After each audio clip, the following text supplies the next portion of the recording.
Ah, Mabilisan lang po. Nandito po yung ating mga kasama na pwedeng sumugot dun sa huling issue natin dun sa Accenture. But before the presentation, if I may request yung ating pong presentation. Mabilis lang naman po to. Napaliwanag na po to ni Honorable Barbers. Ito po yung resolution na kung saan nagkaroon ng desisyon tungkol dito sa pag-aayos. Let me clarify that the actual rate na pinagkaisa nila was 95% of the total cost. Sige po, next slide. So batay po dito sa mga whereas clauses niya, malinaw po na ang pera nagkaroon ng pagbayad sa Metrobank, sa Citibank, manager's check, from Citibank pumunta ng Metrobank, at dito po nagkaroon na ng problema papunta ng PhilHealth. Next slide.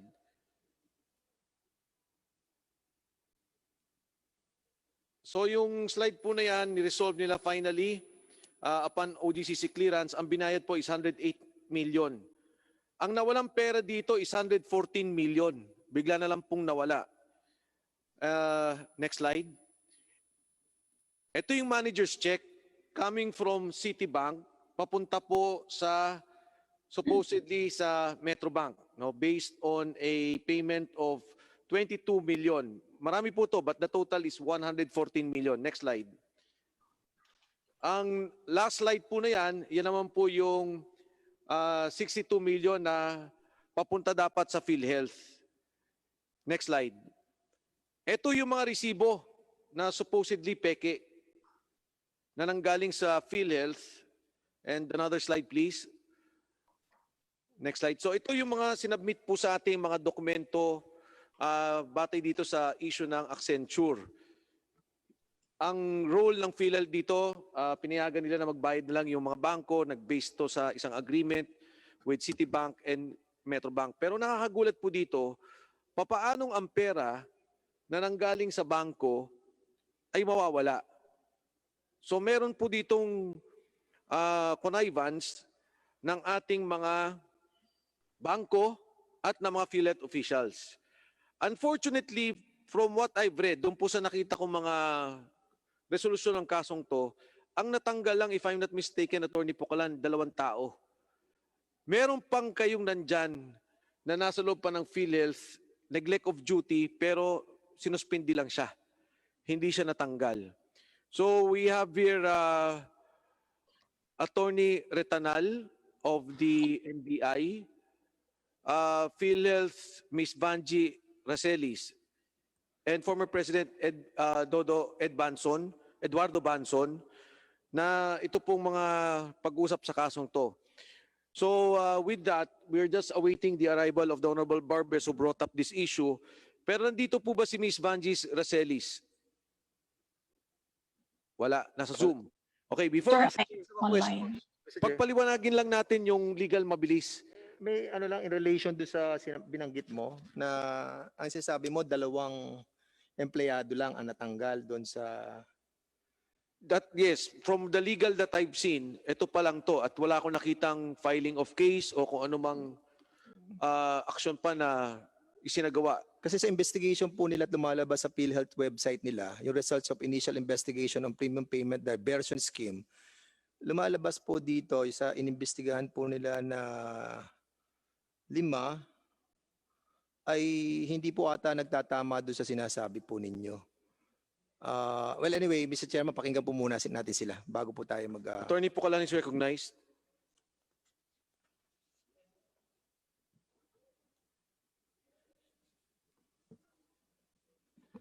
Good afternoon, Mr. Chair. Sir, from what I recall from that case, from that incident, there were administrative cases filed against certain employees, no, and some were dismissed. And as to the criminal case, I think from what was discussed last hearing, the matter was referred to the NBI. That's what I recall.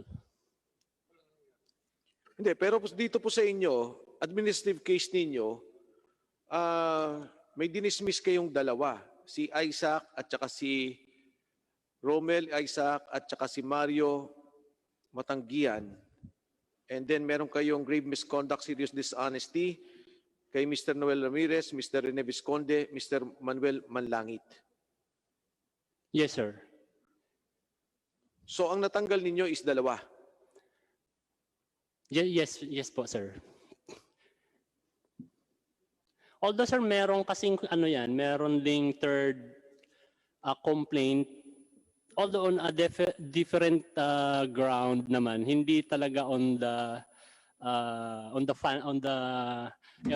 illegal transfer of fund, no? So more on the concerned employee, the dismissed employee was able to receive benefits despite hindi po nagre-report sa Pro 4B office in Batangas City. So connected din po dun sa Accenture incident po. Ang tanong po namin dito, unang-una, dito sa inyong mga empleyado, bakit nyo po sila kinahusuan? Klaro ba na sila yung nag-issue kasi may nag-issue ng resibo? Supposedly, Yes. paano pong sa investigasyon nyo, paano nilang nagawa na nailabas yung pondo sa Metrobank?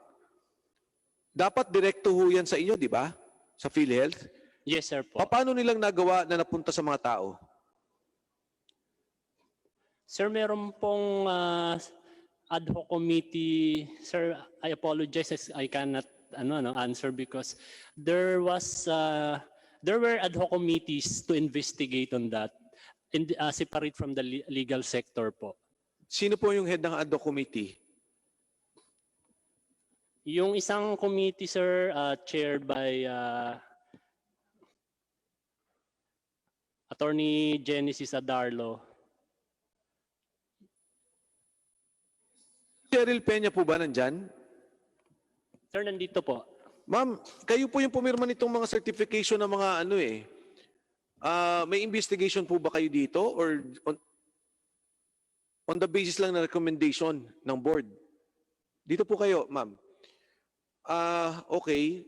So sino ang makakasagot? Attorney Pukalan, sino yung sinabi nyo? Sino yung ad hoc committee? Yung chair po, sir, noon si Attorney Genesis Adarlo, our former corporate secretary po. Pero not connected na po, sir, siya sa PhilHealth. So maybe we can request, was Mr. Banzon the president at the time? Yes po, sir po. So maybe we can request Mr. Dodo Banzon. Is Mr. Banzon with us now? Kanina Yes. po kasama natin. Yes, Ayan. Mr. Yes, Mr. Banzon, go ahead. Okay. Mr. Chairman, there were after it was reported about this discrepancy on the that reported by Treasury that there was a discrepancy on the payment of what was reported as payment in the bank, then what was actually repeated to PhilHealth, and when we discovered this diversion of checks, 5 staff of IT department who had access to the database were immediately removed. Their access was removed. They were then put under preventive suspension, and then an investigation was started on these 5 employees, Your Honor. So I could not recall the exact details, but there were I think on the ad hoc committees, on the composition of the ad hoc committees, but these committees then did the administrative investigation, Your Honor. Mr. Banzon, just a question. In your investigation, paano po nila nagawa yung modus operandi na natanggal sa Metro Bank at napunta sa mga personal accounts ng mga tao? Your Honor, what we have learned in the investigation, not of the 5, but when we is that there was about 10 checks, Your Honor. These checks were premium payments for October 2010, December 2010, and February to September 2011, totaling about 144 million. This all happened before I became CEO of PhilHealth in October 2011. So these checks were basically what happened is these were checks that was purchased, Citibank manager's check purchased by Accenture, payable to PhilHealth, and yet they found a way to bring it to two branches in Batangas of a bank, Metro Bank, and they were able to find a way to get the money given to unknown people, Your Honor. From the two banks in Batangas, they were able to withdraw it. Yes, Your Honor. They were able to withdraw the money. To identify the personnel who were able to identify. PhilHealth personnel po ang nag-withdraw. No, we never knew, Your Honor. This was referred to the National Bureau of Investigation to investigate who were able to withdraw the money. Attorney Retanal, nandiyan po ba kayo? Thank you, Mr. Banzon. Attorney Retanal, nandiyan po ba kayo? Yes. Yes, Mr. Chair. Oo. Nakuha nyo na po ba kung sino yung nag-withdraw doon sa huli? Sir, without mentioning the account numbers or the personnel, yes, we were able to determine the account holders. However, if you may allow me to state the antecedent facts, so that you will be enlightened on what actually happened. Kindly proceed. Yes. The checks were actually the 10 checks of Citibank. Sorry, sir, I wasn't able to mention it, that it was 10 checks, which covers 10 months premium.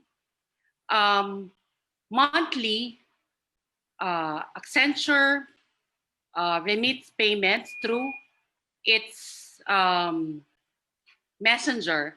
A messenger brings it to supposedly he brings it to the PhilHealth office, and then a corresponding receipt be issued to him, and which in turn he gives back to the in charge employee of Accenture.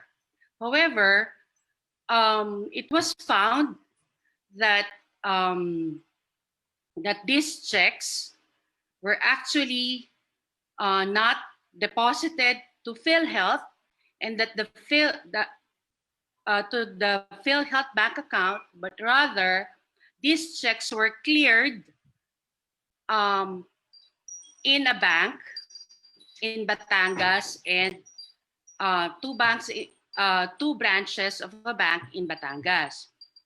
But what happened actually is that the checks were intercepted from the messenger, and he was given, because it's a working of a syndicate, the messenger was provided with a fake receipt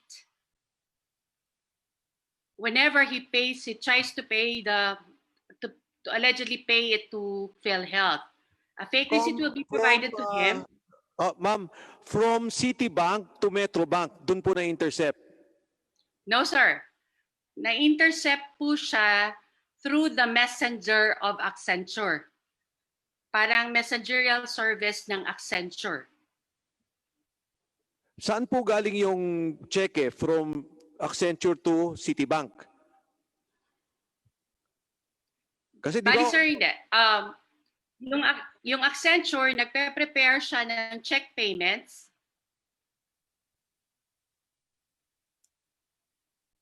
Nagpe-prepare po sila ng check payments. Tapos this check will be then, sir, syempre hindi na yung employee ng Accenture ang nagdadala, kundi meron silang messagerial service. Siya po yung supposedly nagdadala ng check. Kasi safe naman dahil check ito.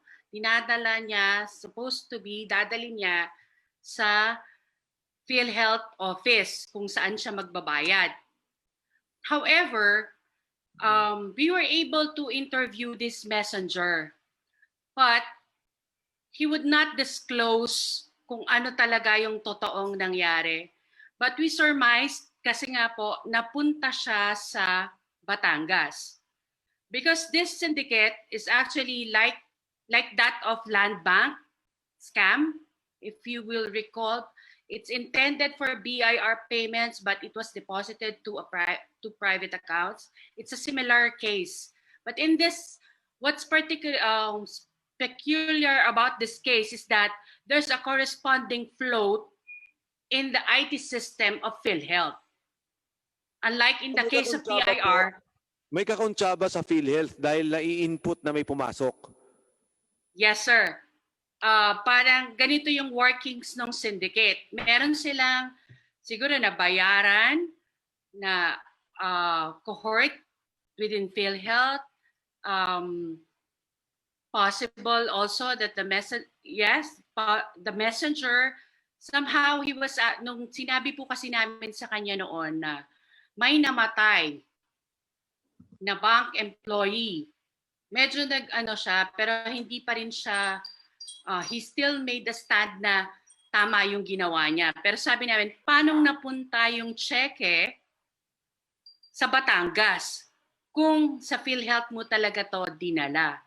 Pero ang theory po is hindi talaga niya dinala to sa PhilHealth office.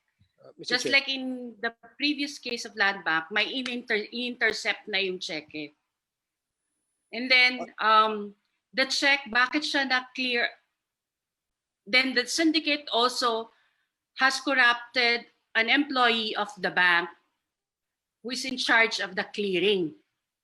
Yung clearing po, supposed to be, meron siyang ka-corresponding, yung checks po na ini-issue ng Accenture, meron siyang corresponding check of similar amount. Parang tawag po namin doon is counterpart check. So the counterpart check is the one deposited in the bank. However, since manual po yung clearing, this bank employee intercepts, nasa kanya na yung intercepted Citibank check. So what he will do is that hinanap niya kung ano yung corresponding amount ng Citibank check which was deposited to a private account. Tapos ang gagawin po niya, dudukutin niya, siya po kasi yung in charge doon sa listing. Kumbaga sa clearing. So since manual, dudukutin niya yung... Ma'am, sa mga tuwido, parang minamatch niya yung pinipeke nila para magmukhang nandun talaga yung pondo. Yes, sir. Ang gagawin, hindi. Parang imamatch niya po, parang pinalalabas niya, merong actual deposit sa private sa private account. Tapos, ang gagawin po niya, since yung tinatawag na counterpart check is actually dubious check, kumbaga wala po tong value or coming from a closed account, ipapalit niya ngayon po sa clearing. Attorney Retanal, I will recognize the Honorable Barbers para magtuloy siya ng tanong. Go ahead, Congressman Barbers. Thank you, Mr. Chair. Yes, sir. Attorney, I suppose meron kang investigation report na pinasa o sinubmit sa NBI, di ba? Yes, sir. Meron po. At ito pong kwento na sinasabi nyo are all stipulated in that report, I also suppose, right? Yes, sir. Including ho ba dito, yung sinabi nyo kasi kanina, narinig ko, in-interview nyo yung messenger ba yun? Meron bang mga affidavits na in-issue yung messenger na yun tungkol dyan? Yes, sir. Meron siyang in-issue'ng affidavit. Yun nga lang po, we treated it as untruthful. Ano po yun? Ano po yun? Meron po bang affidavit yung messenger? Sir, meron pong affidavit yung messenger. However, we've considered it as untruthful. On the basis Hindi po siya nagsasabi ng totoo. So, if I were to conclude kung ano po yung storya dun sa investigation nyo, parang yung sindikato, kasabwat dito yung messenger at saka yung mga Yes, sir. Isa po siya sa pati yung mga taga-bangko. Tsaka PhilHealth. Meron, parang ang naging po niya, ng setup is, I have a cohort in all aspects of the transaction. Okay, sige So po. that I can make the cover up. Sa base ho dun sa investigation nyo, Galing. sino ho sa PhilHealth employees ang liable? ang may liability ho dyan Um, sa isyung yan? Actually, sir, yun nga po, the NBI is actually asking them for a forensic examination of the database. However, due to the turn of events po kasi, because during the investigation of Attorney, can you be specific? Ano yung turn of events na sinasabi nyo? Sir, yung nagkaroon po ng amicable settlement between four parties. Is the one that stopped you from further investigating. Is that correct? Yes, sir, because of the absence of complaining witnesses. And then and at the same time, during that event din po kasi, we are also doing the investigation of one of the biggest scam in the Philippines. If you will recall, Aman Future scam. So it's also a case that we were handling that time. So, Kaya po, since as attorney na hindi nyo na na-pursue yun because one, may sudden turn of events because PhilHealth decided to just settle amicably with Accenture, and two, you were too busy to conduct your further investigation because you were tied up with the Aman scam. Tama po ba yun? yes, sir. Opo. Oh, ngayon, kasi attorney, kaya ang tanong ko, sino sa taga PhilHealth yung nakita nyong liable dyan? Diba? Sir, initial assessment is that there was an intrusion in the IT system. Kasi nga po merong floats. Now, which is unusual. Okay. Kumbaga sa fraud po kasi it's a deviation from the normal procedure that there's a float on that particular pending for 10 months for this particular corporation na nakapending siya, pero nag-conduct na daw sila ng audit, pero nakita pa rin siya. Attorney, in your investigation, did you also find out that the checks that was supposed to be deposited to PhilHealth but never happened and was diverted to another account in Metrobank, pero sa PhilHealth records, it reflected na paid siya? Lumabas ba yun sa inyong investigation? Sir, ang lumabas lang nga po, just as I stated before, it was a reconciliation float in their system, which was discovered by their Treasury Department. May initial reports din po yung IT system nila. That's why they had a referral to our office regarding these floats.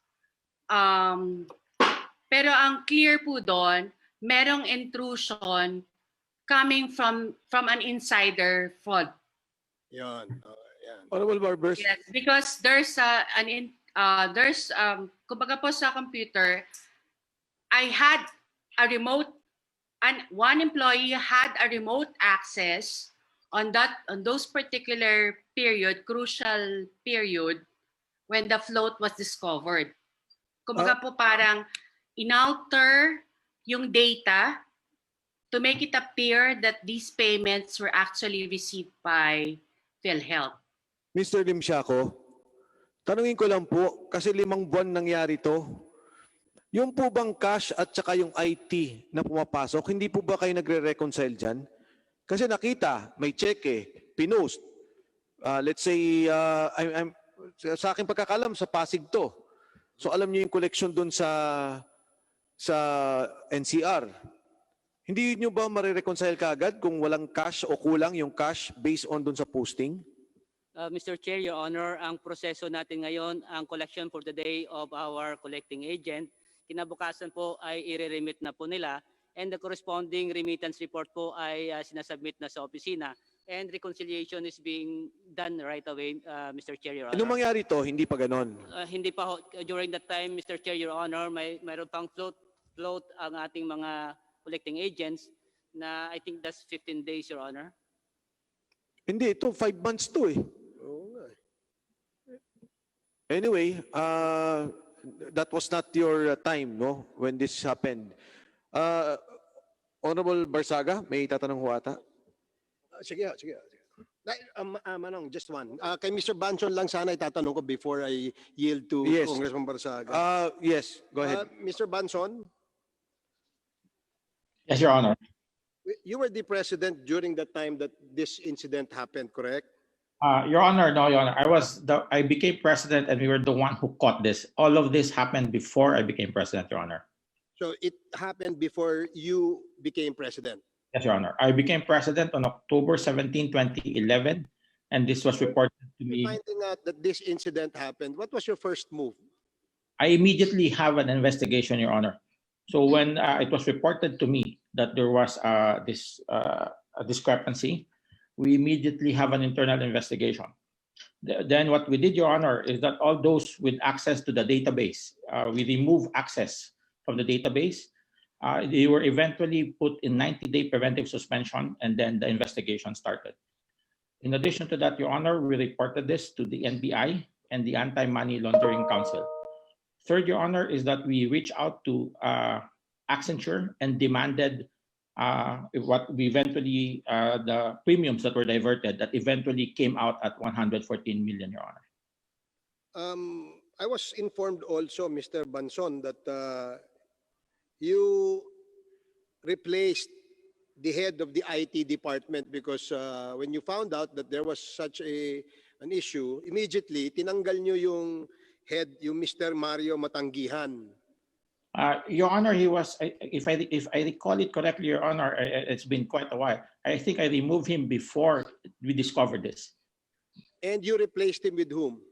Your Honor, what we had was we brought in a new Chief Information Officer from UP, Dr. Eloy Marcelo, so a medical informatics expert. In addition to that, Your Honor, in the department in IT, if I recall it, Mr. De Rosario was put in place as well. Si Attorney Del Rosario, nilagay nyo rin as head. He was reporting to Marcelo, Your Honor. So we Was during your time. Yes, Your Honor. So kumbaga nga, we made the position of IT head a little higher. Sige, Mr. Chair, I'll now yield to Congressman Barsaga. Congressman Barsaga? Well, my clarificatory questioning would be to the lady lawyer. Attorney Retanal? Yes, sir. Good afternoon, kompanyera. Unang-una, ang tanong ko, mga ilang cheque ang involved dito sa kaso ng Accenture? Sir, yun ba, I stand corrected. That because what I had, it's 10 checks, Your Honor.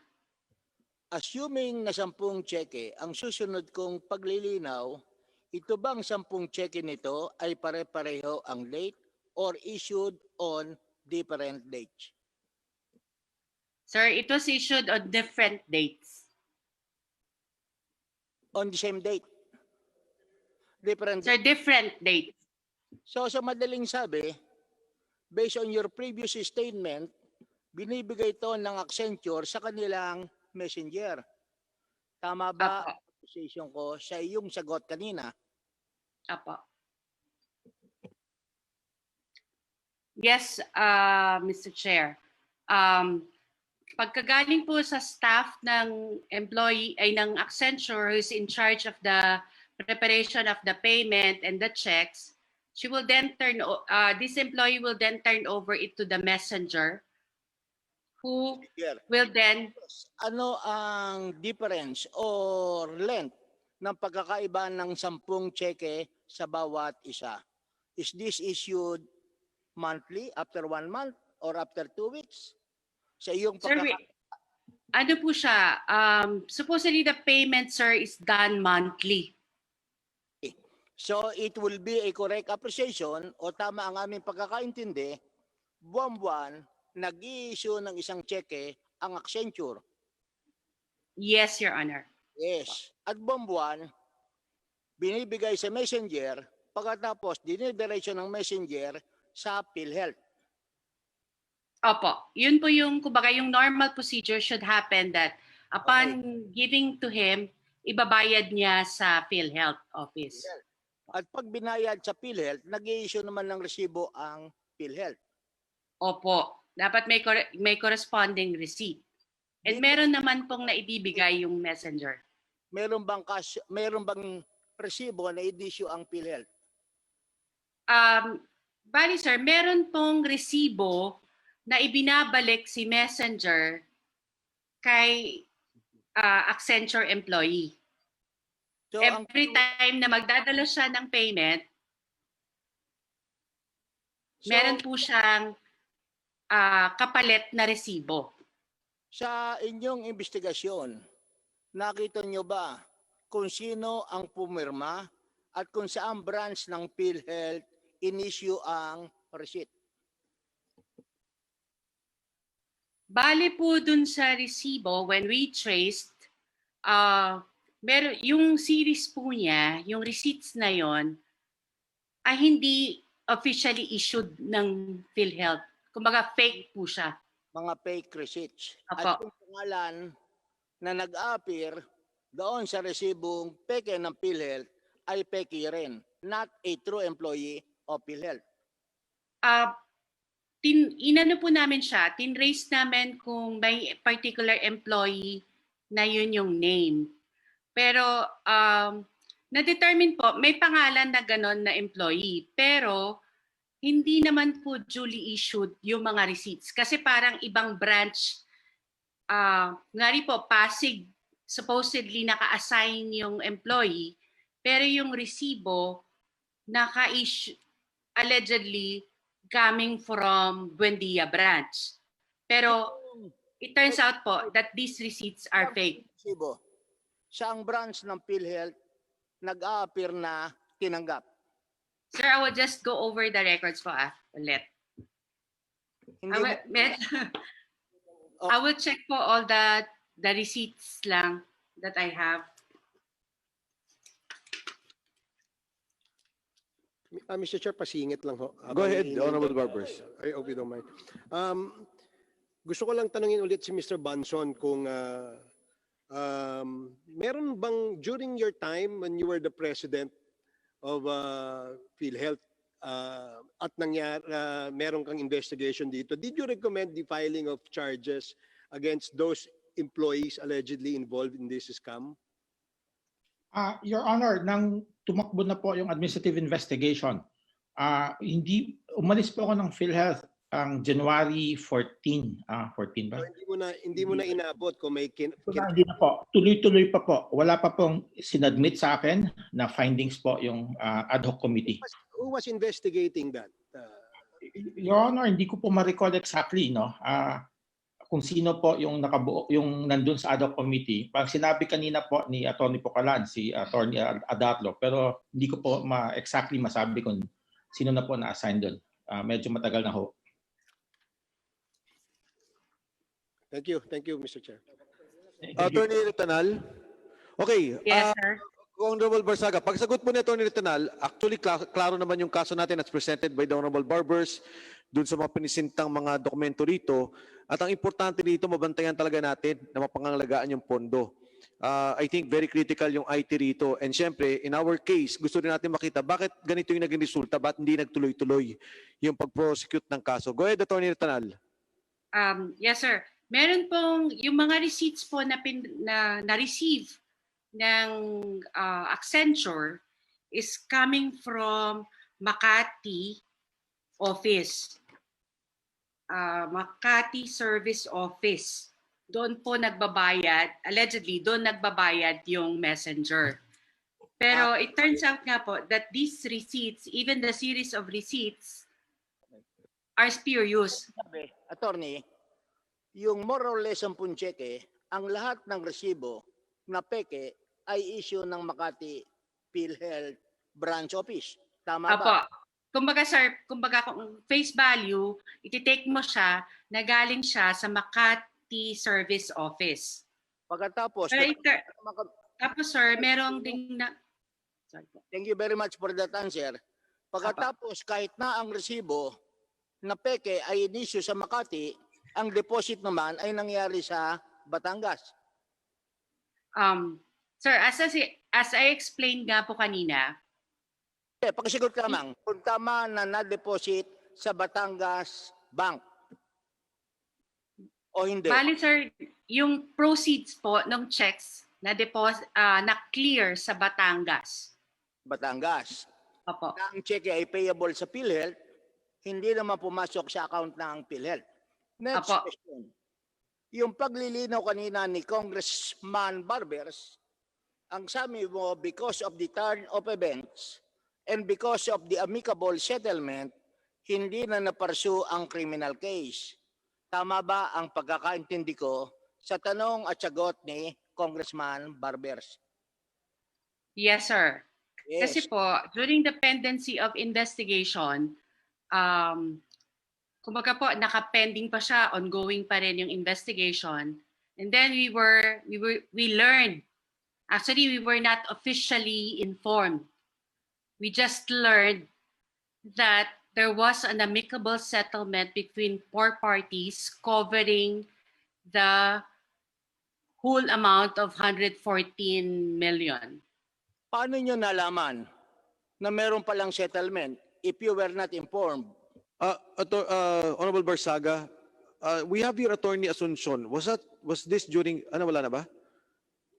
Ano lang po. Sige, go ahead, Congressman Barsaga. Attorney, kung hindi ka in-inform officially or informally ng investigation, ng settlement, paano mo laman na merong settlement?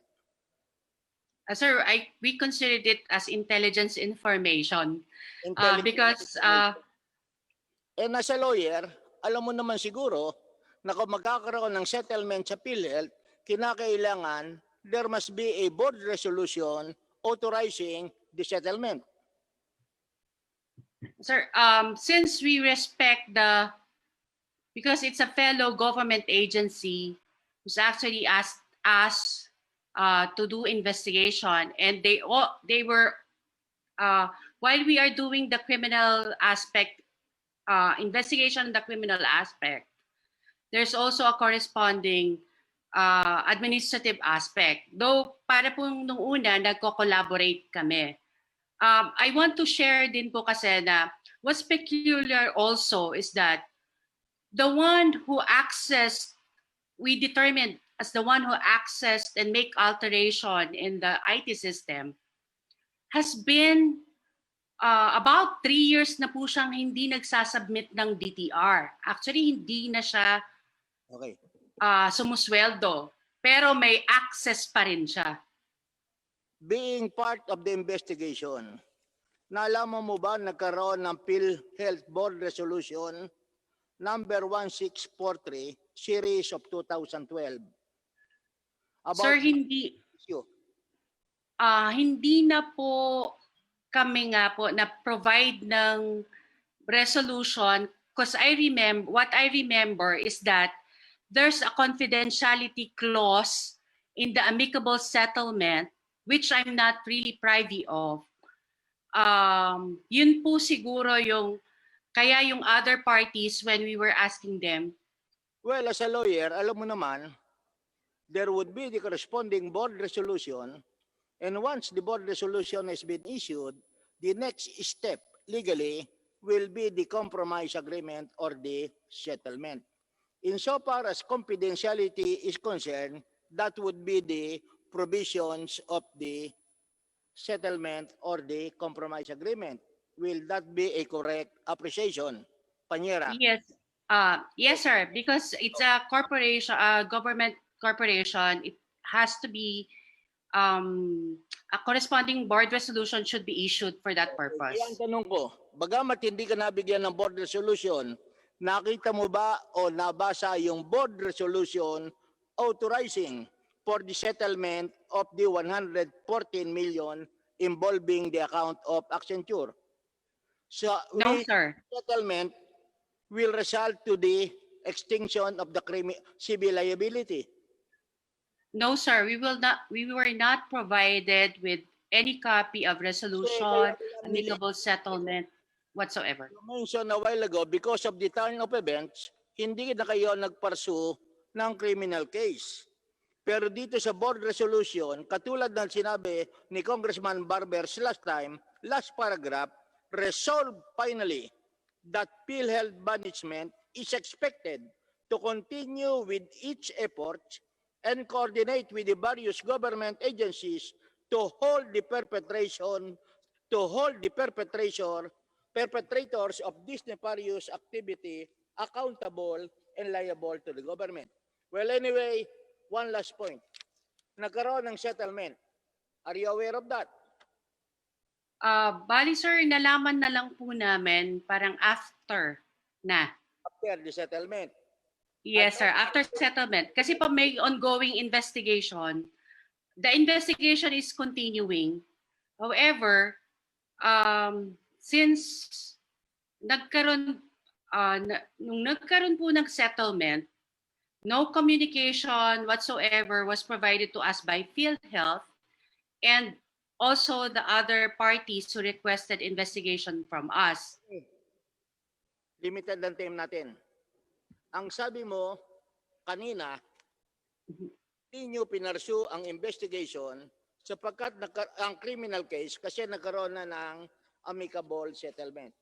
Is that correct? Yes, sir. Yes. Apo. Pagkatapos, alam mo rin siguro na sa amicable settlement, katulad ng sinasabi namin dito, 95% lamang ang babayaran instead of 114 million. Did you come to know about that information? Sir, we did not actually have the information as to the sharing, as to those amounts. Actually po, to be honest, we only learned about the percentage. Hindi raw alam ng inyong abogado na nag-iimbestiga yung settlement. Sino ang makakasagot? Dr. Pargas? Mr. Chair, no. I Hindi don't mo rin have- alam? What about the head of the finance or the fund management?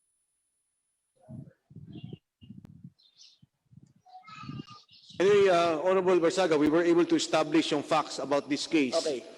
And I think, yeah, ang dapat nating posisyon dito talaga, ipursu pa rin yung kaso. Ang just based on the records which they have submitted, ang babayaran 108 million, ang pinagtataka ko, nagbayad ang Metrobank ng 62 million, nagbayad ang Citibank ng 22 million, pati Accenture nagbayad ng 22 million. Sige.